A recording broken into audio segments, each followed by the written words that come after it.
Welcome everyone. I'm excited that you're here again for another session on speech and language development in the primary years with me. So today we're going to have a look at how narrative skills, oral language and talk scaffolding connect to reading and writing. So we're going to build on the last webinar that we worked on, and I apologize for my voice. I don't feel bad, I just sound horrible. We've had viruses going through the house nonstop recently. So what I'm going to do tonight is walk you through evidence-based strategies that you can apply in classrooms and in kindy rooms and in your home, with a lot of that early years readiness kind of in the forefront of our brain. And at the end, we'll have time for questions and reflections. So let's jump in and get started. So before we begin, I want to take a moment to acknowledge the traditional custodians of the land that I'm speaking to you from today, the Turrbal and Jagera peoples. I pay my respect to elders past and present, and I honour the powerful connection that First Nations people hold to land, community and language, the heart of communication and identity. I also extend that respect to any Aboriginal or Torres Strait Islander people joining us this evening. So before we start, for any of those who haven't come along to one of the webinars that I've done, my name is Erin. I'm a paediatric speech pathologist and the founder of Each Speech Pear Plum Speech Pathology in Indooroopilly. I've worked in the speech pathology field for nearly 10 years now, across schools, community clinics, hospitals, and now in my own private practice. I have a special interest in early language development, speech sound disorders, early literacy, and supporting parents to feel confident, connected, and empowered to their child's development. I'm also a parent myself, so I've got 2 young children, so I do understand the juggle, the questions, the worry, and the very deep desire that we have to help our children thrive. That's what's really inspired being able to do these sessions with Little Wonders. So whether you're here to learn something new, get some reassurance, or feel more empowered, I hope you get something out of the next hour that can support you and your little family. So here's our roadmap for the next 60 minutes or so tonight. So we'll begin by setting kind of some theoretical foundations, examine development over the primary school years, and then kind of dig more into our narrative structure, so storytelling structures. And then we'll look at how those narratives support our reading and writing. So we're going to look at the link between narratives, reading and writing. We're going to cover talk-based and narrative interventions as well, and then kind of shift into the early years, so what we'd look for in kindy, and then how to support that transition from kindy to school. And then after that, I've got a little toolkit that I've put together in the slides of some practical strategies that you can kind of start doing immediately. And then finally, we'll open up for questions and then along the way, we can pause for some activities. I think I've added tonight that we'll pop some things in the chat, so get ready to type some stuff in. So how does this build on our literacy and pre-literacy webinar that we've done previously? I thought we'd kind of explain what we've done previously and how it links to today's focus, and how we bring it together. So many joined that literacy and pre-literacy webinar. Today's kind of a bit more of part 2. So last time we focused on the foundations, so phonological awareness, phonics, early print concepts, and how children learn to kind of crack the alphabetic code.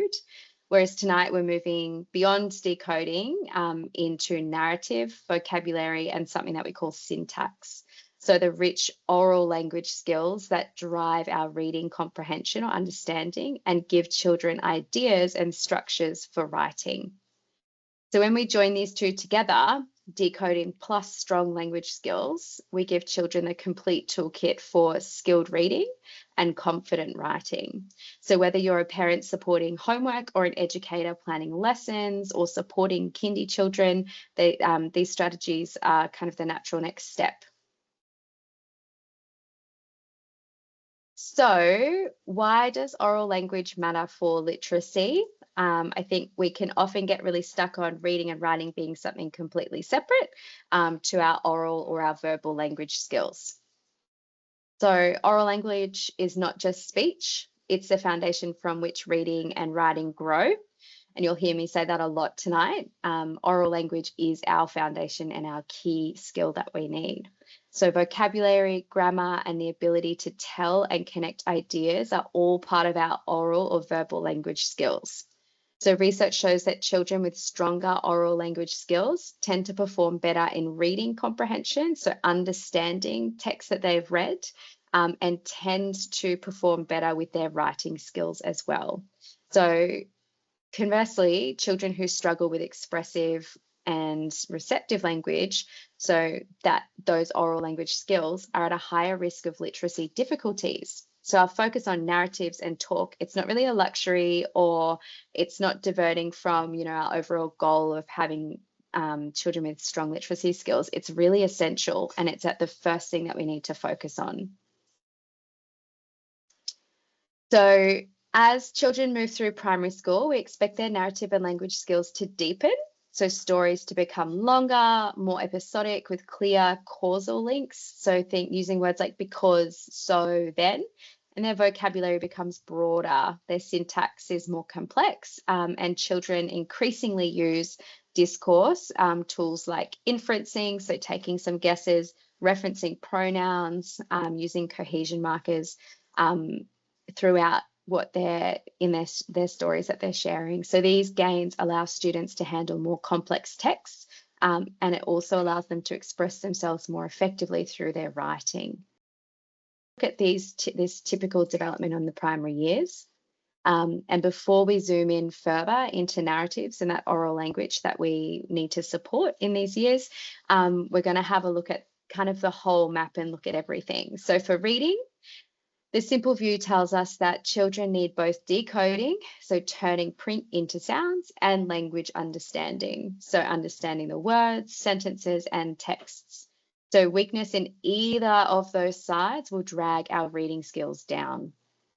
For writing, success blends transcription skills, so handwriting and spelling, with idea generation and self-regulation as well. So being able to plan, draft, and revise what we've put together. So today we'll keep tying practical ideas back to this kind of big picture so that it all makes sense at home and in the classroom and at childcare. So oral language isn't only naming things. So kids need tier 2 words, is what we call tier 2 words, like predicting, observing, comparing while using language, and tier 3 words, so for topics like science or other subjects that we might learn at school or within the community. So in class and at home, we can grow sentence power with sentence combining, so joining 2 short ideas into 1 strong sentence, and with talk moves, so like say more. Why do you think that? And what's your clue in the text? So this kind of language shows up directly in reading comprehension and in how children write. Okay, so now we're having a look at early foundations of reading, which we mentioned before, so phonological and phonemic awareness. So early sound play really matters. Children who can blend sounds to make words and segment words into the sounds usually pick up decoding more easily. So short daily games like what's, will really kickstart that pathway. So in kindy and early primary, think about like little microbursts, so little 3 to 5 minutes of sound play tied to your book or your topic that you're reading, or the activity or the game that you're playing. You can take a step out, like, oh, there's a cat there. Oh, what word would this make if I say cat? Or we might say, oh, look, there's a dog. What are the sounds we hear in dog? D, o, g. We can kind of just sprinkle that in throughout what we're already doing with our children. Once kids have sound skills, they need explicit phonics. So letter sound knowledge that then turns into reading. So as accuracy builds, we aim for something called fluency. So we want smooth, expressive reading. When we have good reading fluency, it frees our brain space for thinking about meaning. So if we've got more automatic or more smooth or an easier time reading a word, we have a lot more capacity to then understand and draw meaning from what we are reading. So quick routines like echo reading or partner reading or short rereads of meaningful texts are really helpful for us to keep practicing and drawing meaning as well.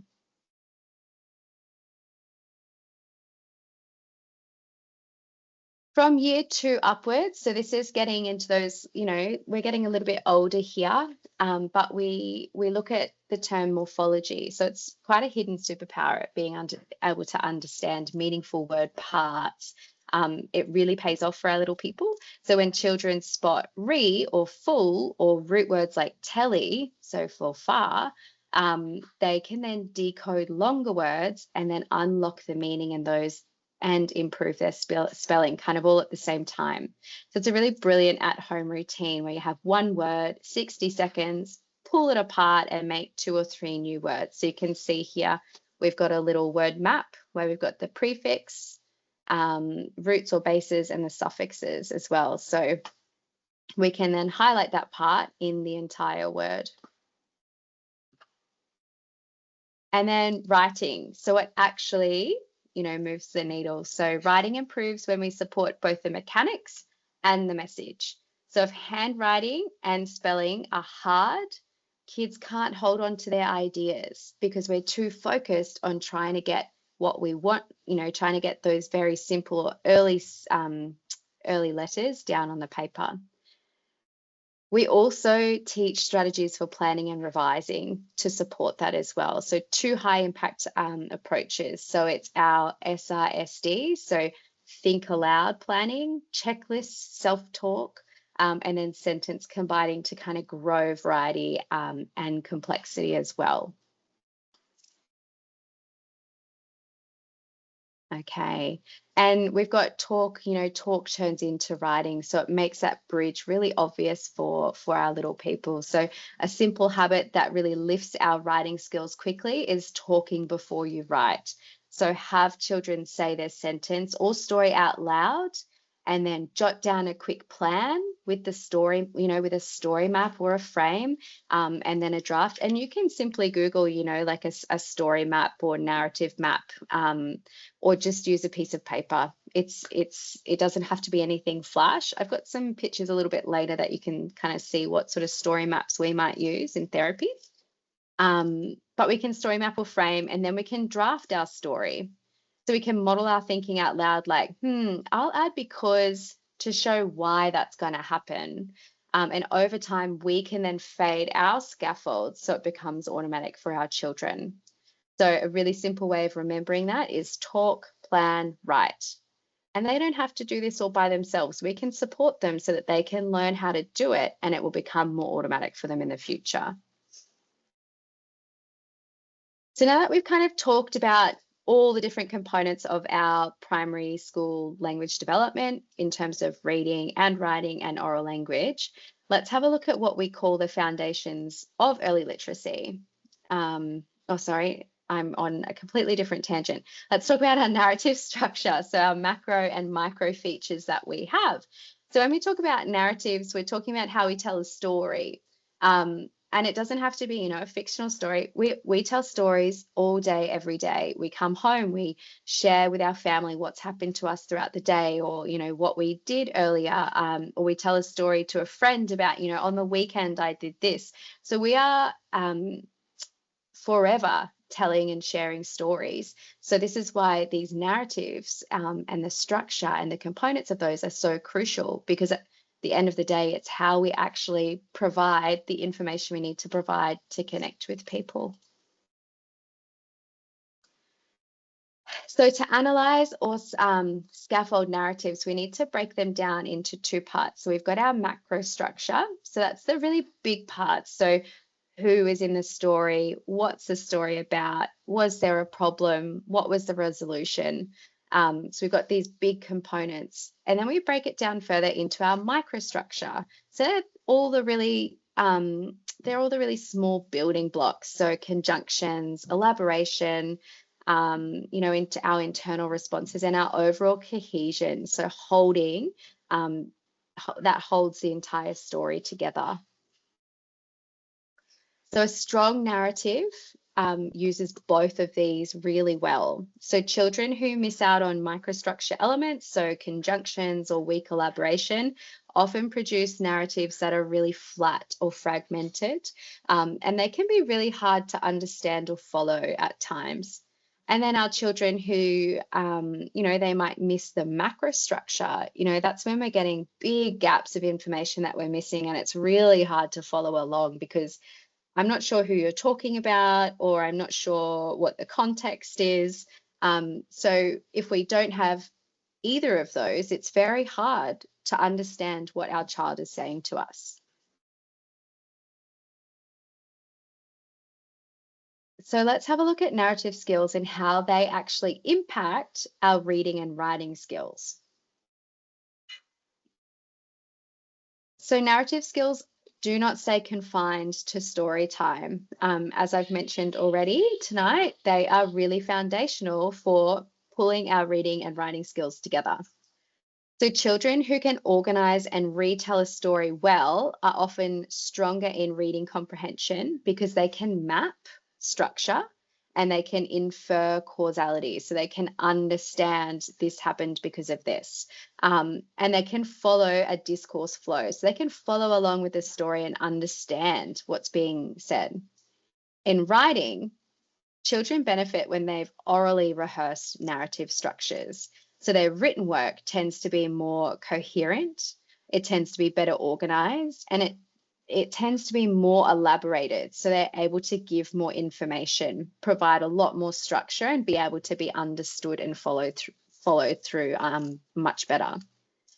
Meta-analyses, so different research articles and studies show that narrative instruction improves not only story structure, but downstream writing quality and comprehension. So especially when combined with like explicit language targets, so whether that's conjunctions or elaborated noun phrases and oral rehearsals. So if we're just targeting narrative instruction and verbal storytelling, there's a lot of evidence to support that that trickles down then and improves our writing quality and our reading comprehension, which is pretty amazing.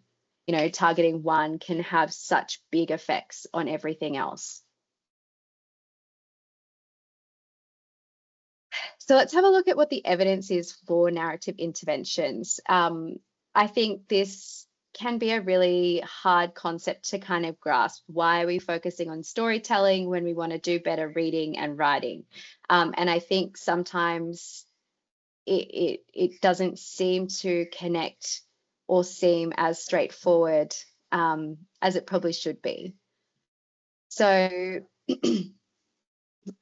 what the research actually says is that for preschool and school-age children, narrative interventions show solid positive effects for both understanding of stories and also production of stories. So common features in successful interventions include use of things like visuals or icons, lots of modeling, lots of scaffolded support, so giving them lots of prompts and cues and really helping prop them up throughout that story.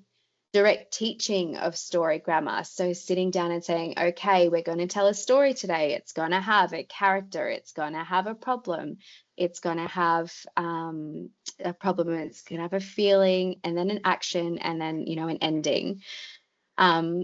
Repeated retell practice, so lots of retelling back verbally a story that we've been practicing. So they're kind of not just like nice to haves, they're really evidence-based components to what we do in school-age language. So in Australia, the Teach, Learn, Share whole class narrative program showed that all students improved in narrative production, comprehension, and grammar complexity when scaffolded narrative work was kind of embedded into their classroom practice.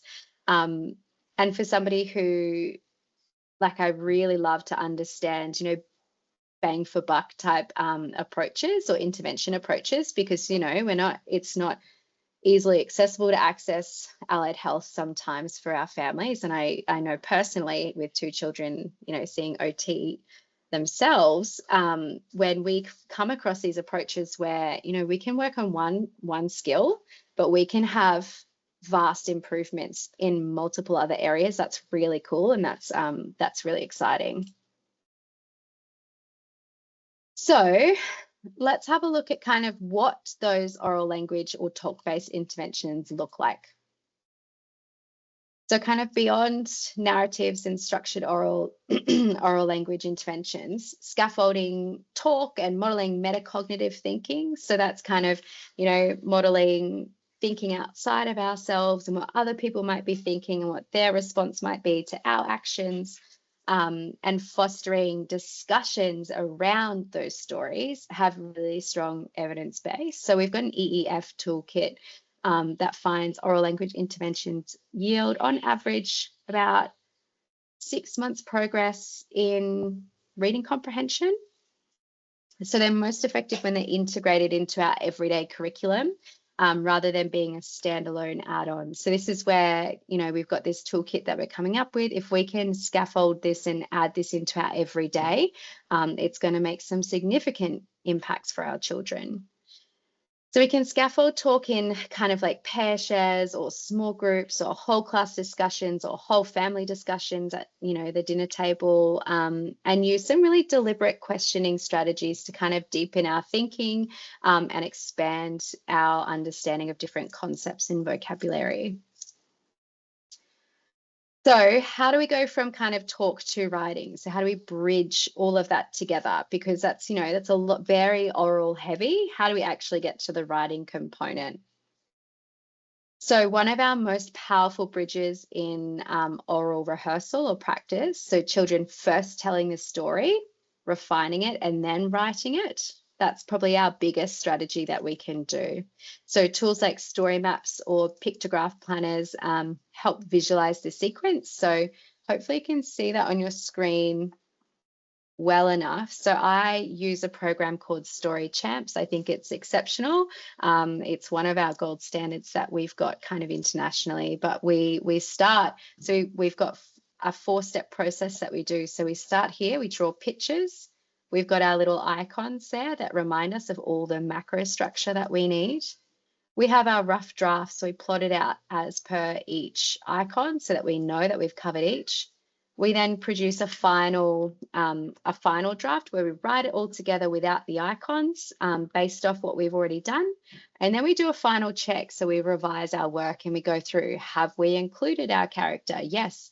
Do they have proper names? And the first word of each sentence capitalized. So it's a really beautiful structure that we go through to make sure we're including that all in our written skills. So when we are doing these shared writing models, we then have lots of decision making that we make. So we can, as the adult with them, do lots of think aloud modeling. So we can show how oral ideas can become written. And then over time, we can then fade that support. So the child then starts to internalize those models that we've given them and internalize the process. So embedding this pathway kind of ensures that the writing is anchored in language and it's not actually isolated from it. It's one entire skill altogether. So let's take a look at kindy readiness and transition, because I know previously a lot of our families that have come to these webinars are more in that daycare or kindy setting. So I wanted to make sure we covered what can we do as parents of kindy children or educators of kindy children to get them ready and help that transition. And it's really important that we can do that as well. So we want to start really strong. So our kindy year foundations are really crucial. So a good kindergarten setting it makes a huge difference to our little people. So children who enter school with those stronger oral language skills tend to do better in literacy and have better academic outcomes. So transition programming, so between kindy and school, can be really positive with that adjustment and early learning engagement and school readiness. So we've got, working with our little kindy people, we've got some really big, roles to fill here. So investing really early in that language and then, through talk, through narrative, through scaffolding, it will pay dividends down the track if we're able to do that. So let's have a little bit of a look at the kind of red flags that we might pull up if we have got a little kindy person. So in a kindy setting, there are a few key red flags we should watch for when it comes to our oral language. So children who can't kind of tell a simple story with any kind of structure. So that might even be coming to tell you, like, you know, we might say, you know, James took the cow from my farm, or something like that. You know, even being able to give that simple information, because that's still telling a story of what's happened to us. But if we can't include that structure of the who or the problem or, you know, the resolution, that's going to be very difficult for our little person to transition. So those little people who only use very short phrases, so, you know, 2, 3 words, those who struggle with any kind of rhyme or syllable awareness with our words as well, and those who can't follow 2 to 3 step instructions, or might avoid books and print in general as well. So these may signal some emerging language difficulties that we want to catch. And, you know, if you've got a little person presenting with one or a few of these, it's certainly worth going and getting an opinion or having a chat with a speech pathologist to see if there's any like additional support that your child might need or would benefit from. So let's take a look at some strategies we can implement for our kindy year children, thinking about transitioning into prep. So we've got some going into prep in the next couple of months, and then kind of what time do we want to start looking at figuring out what's going on for our people in the next round of kindy. So we want to embed language growth in our kindy classroom or in our home for our kindy kids. So some day-to-day practices might be using dialogic reading. So pausing and asking why, how, and what next questions. So we might be reading a book. I usually have a book on my desk, but I don't today. In a book, and we might, you know, Spot might be hiding behind the dinosaur. You might go, why was he behind the dinosaur? I wonder what he might be doing there. Oh, I can see there's a little picture with some words on it. I wonder if he's reading about the dinosaur. So doing a lot of pausing and questioning, and then modeling those answers can be really beneficial. After reading, we can ask our children to tell the story back using picture cards or icons, or even, you know, we might finish a book and say, that was such a great book. I wonder if you could read the book to me now. You know, my turn, your turn. We could set them up beforehand. I'm going to tell you the story, and then I want you to read the story to me too, or you tell me the story, depending on your child. Getting them to retell with those key elements is really helpful as well. Incorporating sound play, so rhyming, clapping syllables, identifying starting sounds is another great strategy we can embed kind of into our everyday practice. And then model richer talk during play and routines. So we talk a lot about expanding a child's utterance or their phrase. So, you know, they might say, oh, look, there's a dog over there. And we might then expand on what they've said and said, yeah, there's a really big white dog over there. Wow, look at how huge that dog is. He's so tall. And really expanding what they've said so that we start to build that deeper vocabulary for them.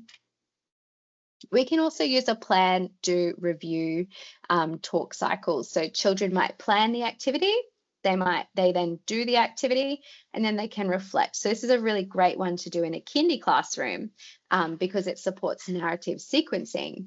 It's also, you know, a whole class activity. Okay, guys, today we're going to do an activity. We really want to make Play-Doh. So we need to come up with a plan to make Play-Doh. What things do we need to do to make the Play-Doh? You know, start to plan what you're going to do. Okay, we've got everything, we've made our plan, let's do it. Let's follow the steps that we've planned.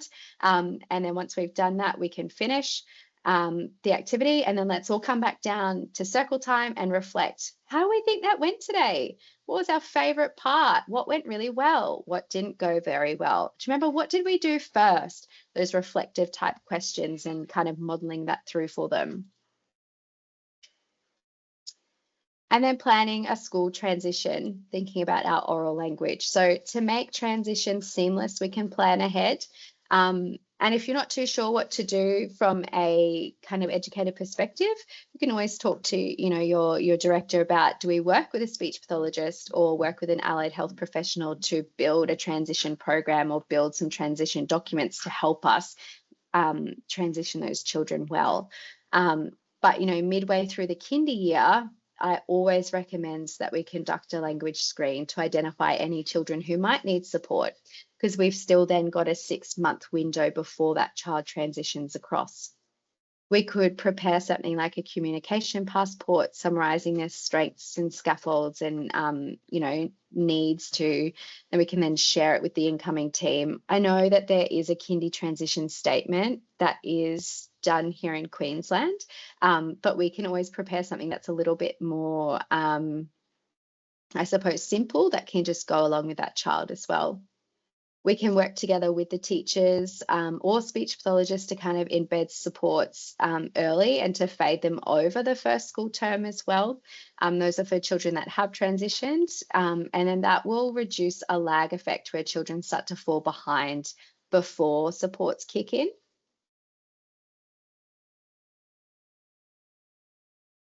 And now we're going to identify some of the risk in primary years. So if we're starting to see trouble in our little people, there's some new risk indicators that might start to emerge. So we look for stories with missing causal links. So when we say causal links, it's how they're linked together. So this happened because of this. There might be sudden jumps or really unclear references in their stories. We watch to make sure that their vocabulary growth continues. So if their vocab growth stagnates or stops or pauses while their peers continue to advance, we want to check in about that.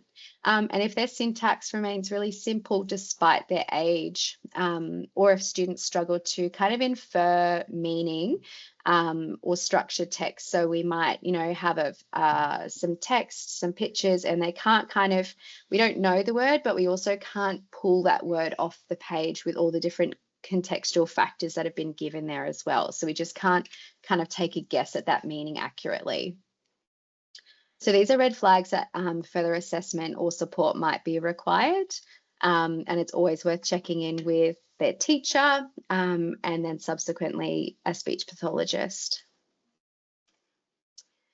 So some strategies that we can work. This is kind of all over the place today. You can tell I've not been myself the last 2 weeks with all the bugs, sorry. But what works is strategies with the evidence. So let's summarize the evidence-backed strategies. We should use structured talk interventions, scaffolded narrative work, and embed supports within curriculum tasks rather than as afterthoughts. So we want to be doing it all the time as our everyday. So an effective approach is a tiered model where universal supports for everyone, more targeted for some, and then intensive for a few. So there's tools like What Works, Database, and they help identify the evidence-rated interventions. And some extra kind of strategies, so more of a toolkit for you that we can go through. So prompt storytelling with our children. So tell me what happened, then next, then how it ended. So, tell me what happened first, then tell me what happened, after that, and then tell me how it ended. We can use elaborative questioning to kind of deepen thinking. Oh, that's really interesting. Can you tell me more about that? Or, oh, what color was it? Or, really trying to extend or elaborate on what they've been saying. During reading, a lot of that pausing to talk, ask inference or prediction questions. Oh, wow. Spot's dad couldn't find him. You can tell I've been reading Spot all day in clinic. Spot's dad couldn't find him behind the dinosaur. I wonder what he's going to do next. Where do you think he'll look next? And let's make a prediction. We always pre-talk before writing. So even our little kindy kids who are going to do a drawing, let's come up with a plan. What are we going to draw? Are we going to draw a picture of mum and dad? Okay, let's draw a picture of mum. What's mum going to be wearing? Is she going to be wearing a dress? Is she going to be wearing shoes? And what's dad going to be doing? Dad might be, digging in the garden. So we can even do it for things like drawings as well, doing that pre-talk before writing, getting our ideas out verbally first and then putting it down on paper. We then introduce and revisit new vocabulary in meaningful contexts and across multiple exposures as well. And some more. So we are all very busy. And so I wanted to break this down even further into some very simple 5-minute routines. So this can be done at home, at kindy, or at school. So because we're so busy, let's keep everything really, really quick. 5 minutes is enough to kind of move the dial in terms of, progressing our children's language. So we could do something like a word a day with a prefix or a suffix. We could do a say it better, where we improve one sentence. So we might say, the cat is little. Let's make that a really interesting sentence, like the spotty cat is tiny, or something like that. A sound snap blending game for younger readers. So there's lots of different fun sound games out on the market now. We could always do something like a simple card game to practice those pre-literacy skills.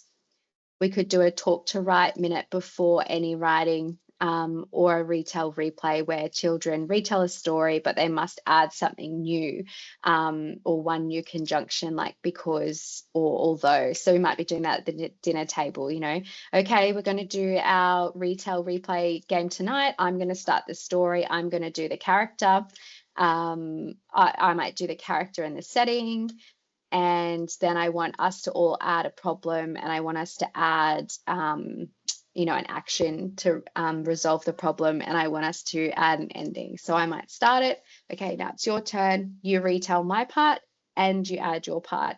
Now it's your turn. You retell our part and now you add your part. So we kind of keep going around. That can be a really fun game.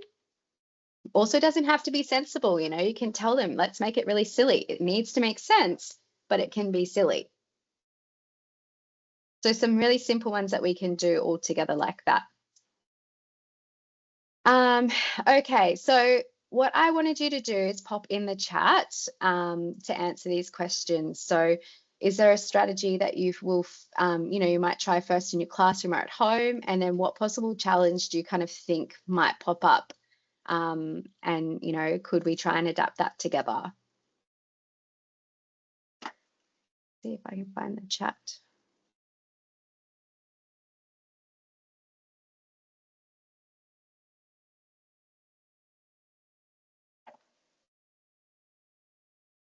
See if anybody's got that, wants to add into there.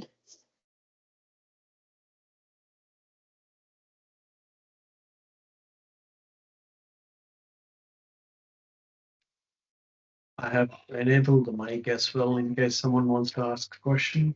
You can unmute. Yeah, you can always do that. So I think our next slide is to wrap up and ask questions anyway.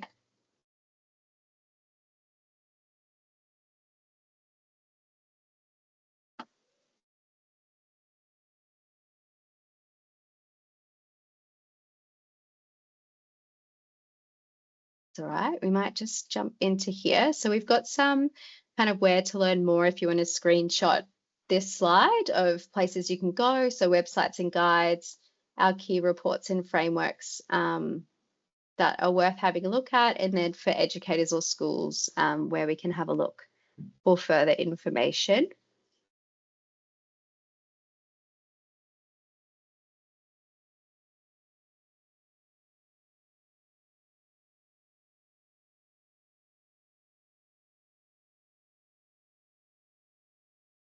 And then as per usual, if you feel like giving feedback, that is always welcomed. It always gives us a good idea of kind of what else we can be doing.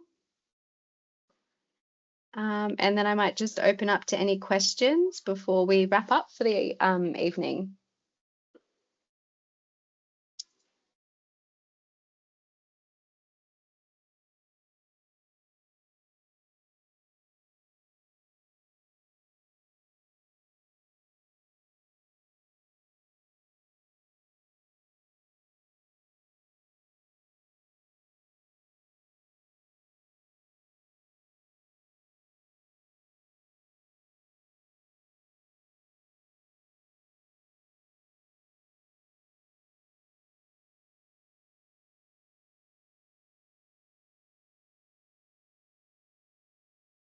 any strategy or game for a prep kid? Is there a specific context for like what you're wanting to support your prep child in?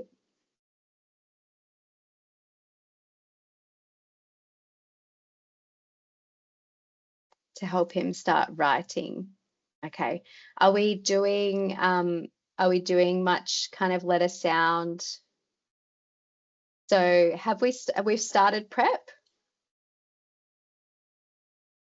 Like we are in prep, we're about to go into term 4 of prep? Oh, next year. Okay. Okay. Recommending strategies or games we can help to start at home for prep, going into prep, so kindy. So